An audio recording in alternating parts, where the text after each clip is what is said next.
서민의 정이 묻어나는 서울 관악을 통합진보당 이상기 의원입니다. 저는 국군부대 파견 연장 동의안 3건에 대한 반대 토론을 하기 위해서 나왔습니다. 국회가 지난 12월 19일 파견 연장 동의안을 통과시킨 남수단의 경우 주권 국가로 독립한 지 2년이 지났지만 국회 전문위원도 인정하는 것처럼 여전히 정부군과 반군 사이 교전이 진행 중에 있는 곳으로 평화와 재건이라는 우리의 파병 논리가 성립할 수 없는 나라였습니다. 오늘 동의안에 올라온 소말리아의 경우 이미 해적 활동이 크게 줄어들었으며 아랍에미리트의 경우는 분쟁 지역에 대한 파병이 아니라는 점에서 파병을 연장할 특별한 이유가 없습니다. 국익 증진, 국방협력의 필요성 때문에 파병을 연장해야 한다는 정부 논리대로 한다면 모든 지역에 파병을 해야 할 것입니다. 아프가니스탄의 경우는 그동안 지방재건팀을 보호한다는 파병에 유지되었으나 현재 지방재건팀의 상당수는 이미 귀국한 상태이며 잔류지방재건팀 역시 안전한 미군 부대 내에 체류하고 있습니다. 세 개 국가 모두 파병을 연장해야 할 아무런 명분이 존재하지 않습니다.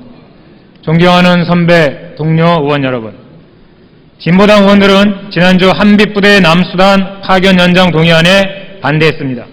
이유도 없고 명분도 없기 때문이었습니다. 한빛부대가 안전하지 않다는 것도 반대의 중요한 이유였습니다. 최근 남수단에서 이러한 우려가 정부군과 반군의 교전으로 현실화되었고 한빛부대가 만일의 사태에 대비한다는 명목으로 일본 자위대로부터 실탄을 지원받는 어처구니 없는 상황까지 생겼습니다.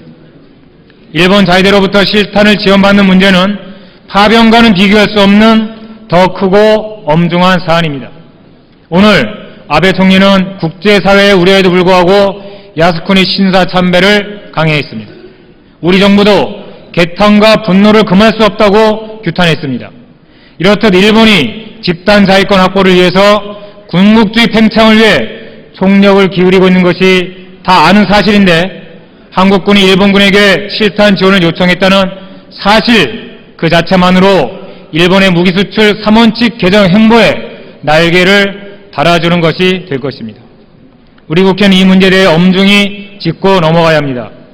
자위대로부터 실탄 지원받는 행위가 적절하지 않다는 것은 국방부도 알고 있는 사실이고 그렇기 때문에 우리 정부는 이를 부인하며 유엔을 통한 지원 요청이라고 해명을 했으나 논란만 커지고 있습니다.